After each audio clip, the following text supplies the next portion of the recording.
Olá, segundo ano. Hoje a gente vai gravar para vocês a segunda aula de filosofia, que vai falar sobre o assunto abordado no módulo 2 da apostila de vocês. Muito bem, gente. Para começar a nossa conversa, para começar um monólogo, né, porque só eu falo, vocês devem ter ideias na hora que vocês assistem, porém agora é monólogo, porque só eu falo, a gente não interage. Para começar, gente, a nossa abordagem do módulo 2, eu quero falar com vocês a respeito de uma coisa chamada ceticismo. Gente, a palavra ceticismo, ela vem da composição de cético, o ato, assim, a atitude do cético. O que é o cético? Se vocês forem procurar no dicionário ou no Google, vocês vão ver que o cético é aquele que não acredita nas coisas. É que para tudo ele duvida. Para tudo ele cria uma dúvida. Muito bem. O ceticismo foi uma corrente filosófica liderada aí por um cara extremamente importante que chamava René Descartes. Tá? Vocês vão ver que René Descartes se escreve René Descartes porque ele era francês, porém a gente fala Descartes. E o princípio da obra do Descartes era baseado em não aceitar nenhum tipo de afirmação como verdade absoluta.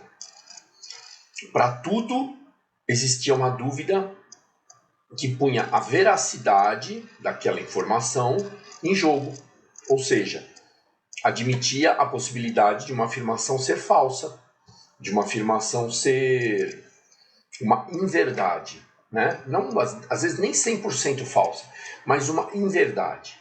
Não contemplava a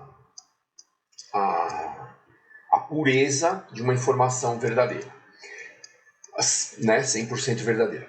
Pois bem, gente, esse ceticismo, veja, que eu explicando para vocês agora a respeito do ceticismo vir da atitude do indivíduo cético, e o cético ser aquele indivíduo que não acredita nas coisas, que não aceita as coisas como elas são, assim como elas são passadas inicialmente, pode parecer um tanto agressivo, né? Pode parecer um tanto assim impactuoso, né? Assim, frontalmente adverso ao diálogo, à negociação.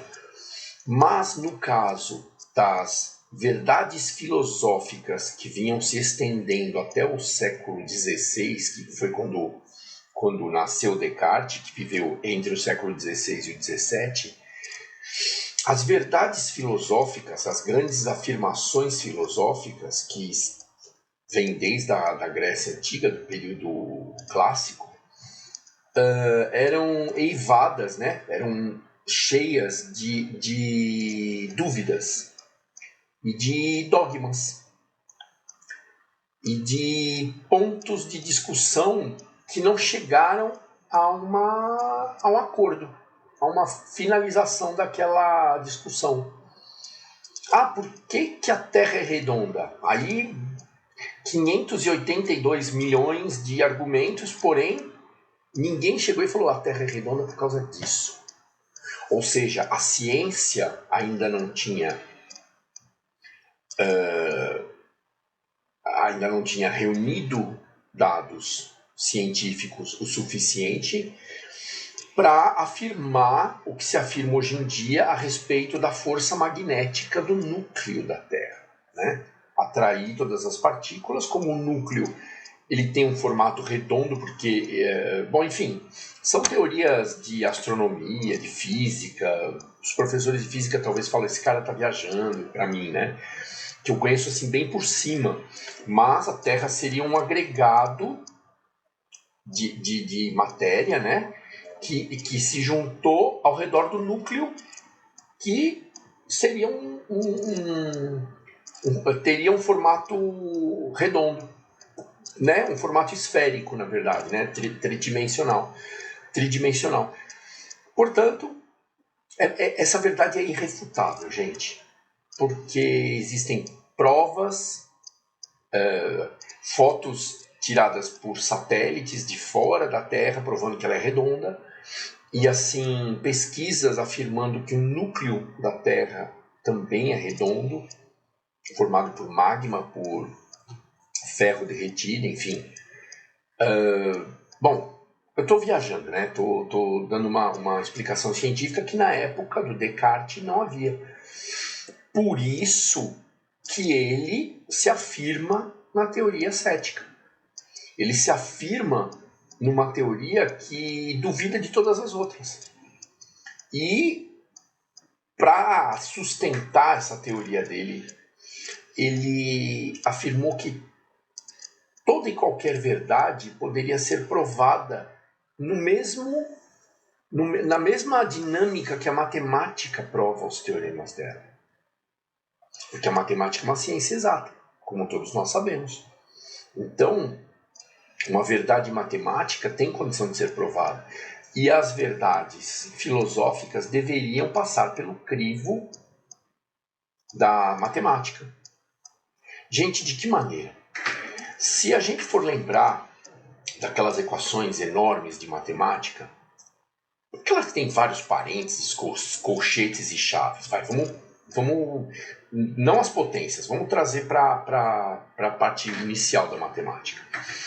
Vocês lembram que para a gente achar os resultados, a gente começa com as partes pequenas, que são os parênteses, depois os colchetes, e depois a gente resolveria as chaves, mas primeiro nós resolveríamos as operações dentro dos parênteses. Lembram disso? Os parênteses não são as menores partes da equação? Pronto. Eu falei e vocês, talvez pensando numa equação matemática desse tipo, com parênteses, colchetes e chaves, e várias operações dentro... e tem a prioridade também, né? Da divisão e da multiplicação vir antes da soma, né? E da subtração. Se eu estiver viajando, se eu estiver trocando as bolas, por favor, manda um recadinho ali. Professor, o senhor está trocando as bolas, estuda mais matemática, meu velho. O teu negócio é filosofia, não entre em matemática. Eu estou falando tudo isso a respeito de matemática, por quê? Porque a teoria de Descartes a respeito das afirmações filosóficas se baseava no fracionamento das questões, dos problemas. Ou seja, haveria um problema grande, vamos trazer um exemplo moderno, a poluição dos oceanos, né? Lógico que isso é coisa nossa, coisa do século XX e XXI, não é coisa da época do Descartes. E é um problema grande, poluição dos rios e oceanos, das águas do planeta. A proposta do Descartes era que para a gente solucionar esses problemas grandes, essas questões grandes, nós deveríamos fracioná-las, né? De que maneira? A gente não está falando a respeito de poluição dos mares e dos rios. Se você for fracionar esse problema, a gente cai em emissões de poluentes, cai em descargas de poluentes das empresas, então a gente já cai para uma outra parte que é legislação, fiscalização, a gente cai para a gente fracionando o problema da poluição no mar, por exemplo. Daquele monte de lixo que tem no fundo do mar, que hoje em dia aparece pessoas catando, e aí aparece uma pessoa com uma tartaruga que morreu porque engoliu uma tampinha, piriri, pororó, um pinguim, enfim. A gente vai cair na educação da população, da humanidade, né? Da população que usa o mar, que viaja, os navios, né? Que jogam lixo no mar, se é que isso acontece. Por quê? Porque se tem tampinha de garrafa PET no fundo do mar é porque alguém bebeu o líquido de uma garrafa PET e jogou a tampinha no mar. Ou jogou a tampinha na rua, né, em vez de pôr no lixo. Você vê, se a gente começar a desdobrar os problemas grandes, a gente acaba tendo um zilhão de problemas pequenos, né? Porque aquela garrafinha PET que você comprou de Coca-Cola, tá? Eu não tô brincando de ambientalista, nada disso, gente, mas vamos acompanhar o raciocínio para a gente alcançar um pouquinho do pensamento do Descartes no século XVI. Olha só que bacana que a gente vai fazer. Pensa, você morrendo de sede nesses dias quentes que estão fazendo agora, você comprou uma coca lá no bar do Zé. Aí você tomou a coca e pimba, descartou a tampinha na rua e pau, matou a coca e descartou a coca também na rua, né? Aliás, a garrafa, vamos supor que te deu um acesso de ai não, eu vou preservar o planeta, plástico é ruim é difícil de degradar, então aí você jogou a garrafa no lugar certo, mas a tampinha você já tinha dispensado. Gente, aí a tampinha ficou lá na calçada, na guia, né? De tarde veio aquela chuvarada. Aí aquela tampinha, né, foi com a enxurrada para dentro do bueiro. Os bueiros desaguam nos rios, né, que tem a água tratada para a gente poder consumir novamente, e tem aquele fundo cheio de lixo também, mas os rios desaguam para o mar. É uma grande verdade geológica isso. A maioria dos rios vão confluindo, né? Se for um rio pequenininho, os afluentes vão formar um grande e vai desaguar no mar. Pronto. Como é que a tampinha foi parar lá no fundo do mar se no navio ninguém joga nada, se nos barcos ninguém joga nada? Você, da cidade, bem no centro de São Paulo, na Avenida Paulista, por exemplo, jogou uma tampinha. Ah, como é que ela foi parar no estômago de uma tartaruga? Acabei de explicar. A cadeia. Fora o pessoal que vai na praia, em vez de jogar o lixo, juntar o lixo e levar para casa e botar no lixo que vai jogar pro lixeiro, que vai levar para um aterro sanitário, coisa e tal, deixa aquela porqueirada na praia. Bom, gente, isso a gente está conversando a respeito de poluição, que é um problema enorme, e eu usei os exemplos de fracionamento, né? As empresas descartando insumos de lavagem química, enfim, as empresas de adubos, né, que parece que elas emitem um detrito líquido assim muito venenoso, enfim, os próprios cemitérios, né, para contaminar o lençol freático, enfim. Gente, a teoria de Descartes nada mais é que a sugestão de dividir os problemas maiores, as questões maiores levantadas pela filosofia, as questões que os pensadores se propõem a resolver, e ir fracionando em partículas menores, porque serão mais fáceis de ser resolvidas, serão mais, como é que se diz, mais facilmente, não tem outra palavra, né? Mais facilmente solucionáveis. Você percebe? É muito mais simples numa praia, voltando àquele nosso exemplo da tampinha no estômago da tartaruga, tal, do pinguim. É muito mais fácil na praia você começar a distribuir saquinho, como tem sempre nas praias de São Paulo, no Paraná. E no saquinho está escrito não deixe lixo na praia, tal, aquela coisa.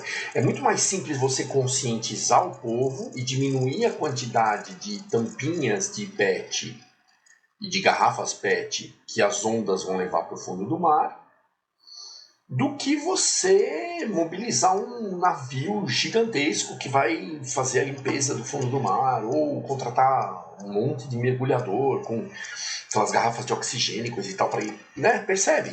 Então, se você for fracionando os problemas grandes, isso serve para nós, né? Para a vida. Se você tem um problema, ai meu Deus, que gigante, isso eu não sei como é que eu vou. Parece um leão, aquele leão de Nárnia, né? Aquele eu não lembro do nome dele, Aslan, acho que era Aslan. Se você começar a fracionar os problemas, eles viram uns gatinhos, filhotes ainda por cima, né? Para a vida também. De repente, às vezes você se depara com um problema gigante. Se você se você tomar distância daquele problema e reduzir, aquilo fica muito mais fácil de ser solucionado. Muito bem, voltando para a filosofia, né, que eu dou uma viajada, filósofo é assim mesmo.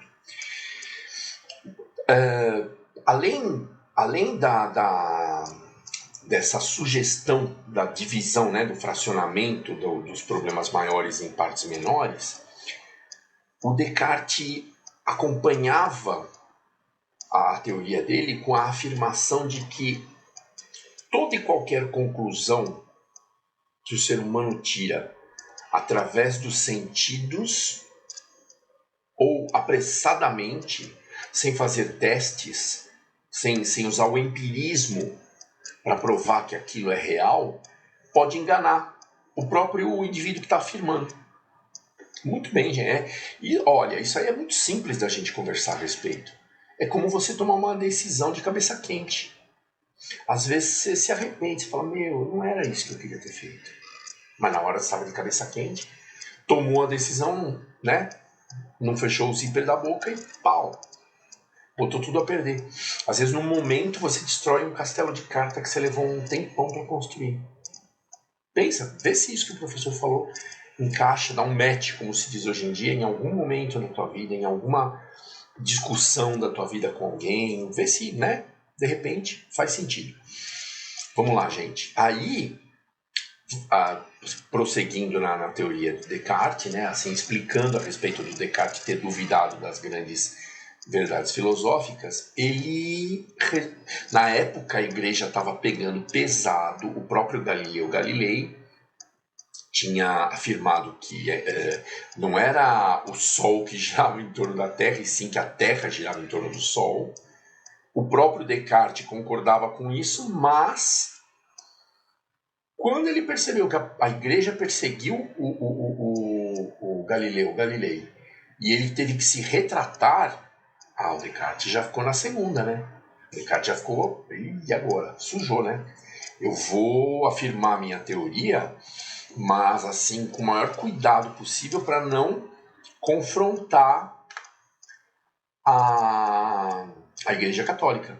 Porque a igreja, facão nos caras, né? Que falavam alguma coisa que fosse de encontro com as verdades, aquelas verdades filosóficas e aquelas verdades para todo sempre, amém.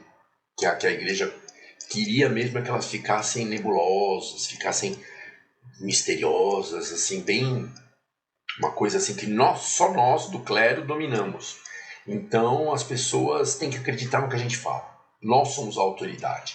Nós somos a verdade. Nós somos a representação de Deus. E nessa fase, se vocês lembrarem de história, acontece exatamente um fenômeno chamado Renascimento. E logo em seguida o Iluminismo. Vocês lembram da fase, da fase histórica do pensamento teocentrista se tornando antropocentrista, né? O teocentrista centralizava todas as razões e todas as verdades em Deus, e a pessoa tinha que acreditar, né? Para o antropocentrismo, que afirmava que o homem, sendo, né, sem contradizer totalmente o teocentrismo, sem brigar com a verdade da igreja, afirmava que o homem, sendo uma criatura de Deus, sendo um filho de Deus, entre aspas, teria o poder de também determinar verdades, né? Buscar soluções para as coisas. E o Pascal vai adiante, né? No discurso do método, que é o principal livro dele, a principal obra do Pascal, o próprio Pascal, ele afirma que o homem será muito mais feliz. Ele, inclusive, eu vou deixar uma atividade para vocês entregarem na coordenação, deixar com a Ju, quem for da manhã, ou deixar com a Pri, quem for da tarde, da noite, ou com o próprio Rodrigo Suzuki, para ele me entregar depois para a gente formular a média de vocês. o Descartes mesmo afirmava, gente, que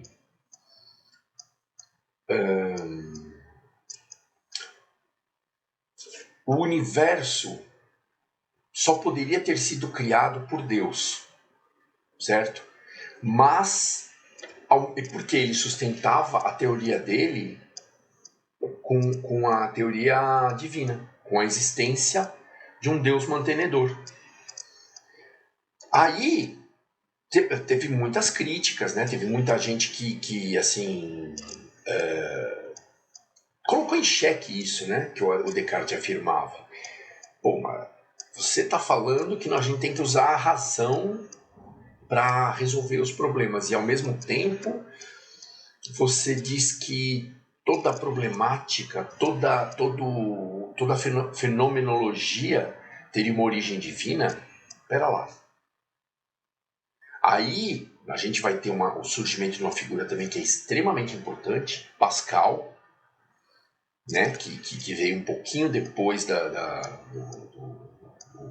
assim, a vida dos dois foi concomitante, né? Foi coincidente, foi assim contemporânea. Os dois viveram na mesma época. Só que o Pascal era mais novo que o Descartes. O Pascal, ele nasceu e morreu no século XVII. O Pascal dizia o seguinte: como o Pascal era religioso, ele afirmava que a teoria do Descartes era fraca em sustentação. Aquela história da razão só teria uma sustentação divina, porque o ser humano só estaria aqui enquanto ser pensante, só poderia ter a certeza aquela famosa frase penso logo existe, que é de René Descartes, se fosse uma criação divina. E aí o Pascal teria que usar a existência de um Deus cientificamente, é isso que o Descartes teria que usar, a existência de um Deus cientificamente para sustentar a teoria dele, que o ser humano só existiria por obra de Deus. O Pascal, como era um cara religioso, ele falou, mas e a fé? Aonde entra nessa história? Porque a teoria do Pascal era totalmente, do Descartes, era totalmente cartesiana. Esse nome do plano cartesiano, x e y, ele é de origem René Descartes. Ele rememora, né, ele remete ao nome de René Descartes. Plano cartesiano, onde todo ponto teria uma composição, né? Olha o professor torto. Uma composição x e y. Vocês sabem do que eu estou falando, né? Cada pontinho tem uma coordenada e uma abscissa, né? Gente, pelo amor de Deus, se eu estiver falando besteira, me fala, né? Manda um recadinho, professor. O senhor está viajando de novo na matemática. Porque não é bem assim. Mas, se eu tiver certo, ótimo. Aí o Pascal, o que ele fez? Ele afirmava, né, assim, contradizendo um pouco, criticando um pouco a teoria de Descartes, que algumas verdades e algumas, mesmo na matemática, mesmo principalmente na geometria, que partia do pressuposto que o universo era infinito, que uma reta era infinita, que um ponto... Enfim, algumas determinações da geometria que não são comprováveis. Então, o Pascal, usando esse argumento, gente, olha só, que algumas verdades, tanto na matemática como na geometria, principalmente na geometria, tinham que ser pressupostas. Ou seja, você tem que aceitar aquilo como verdade antes de usar a matemática. Foi aí que o Pascal usou a fé, a necessidade da fé. Porque ele associava que a grande maioria das soluções que o indivíduo chegasse viriam da intuição e não da dedução. Veja, se isso... Vamos... Vocês devem lembrar de Aristóteles, né? Eu devo ter falado alguma coisa para vocês quando vocês eram do primeiro ano de Aristóteles. Como eu cheguei na metade do ano, vocês devem ter ouvido o professor Raimundo falar alguma coisa de Aristóteles, da lógica aristotélica, né? Ser isso, então aquilo, o processo dedutivo, né? Bom, se está escuro lá fora é porque está de noite. Se está de noite, já deve ser mais de 6 horas. Se é mais de 6 horas, eu não percebi o tempo passar. Fiquei aqui estudando, gravando aula e não percebi o tempo passar. Isso é dedução. Lembra daquela antiga piadinha? Ah, se você não tem aquário em casa, então é porque você é... Lembra disso? Aí depois o cara vai contar a piada inteira, fala, bom, se você não tem aquário, você não tem criança. Se você não tem criança, você não é casado. E se você não é casado, né? Muito bem. O Pascal, ele veio contradizer, veio criticar a teoria cartesiana, a teoria de René Descartes, afirmando que algumas coisas tinham que ser aceitas pela intuição do indivíduo. O homem, seguindo o seu coração, seguindo a sua intuição, ele aceitaria certas coisas como verdade. Tanto que existe uma frase, que inclusive está aqui na apostila, que diz que o coração tem razões que a razão duvida. E essa vai ser a atividade de vocês, gente. Quer ver, ó? Eu vou até localizar aqui que eu marquei, ó. Tá aqui na página 7, aqui no subtítulo escrito Críticas ao método cartesiano. Aí no segundo parágrafo tem o seguinte, ó. Um dos aforismos mais famosos de Pascal é o que afirma que o coração tem razões que a própria razão desconhece.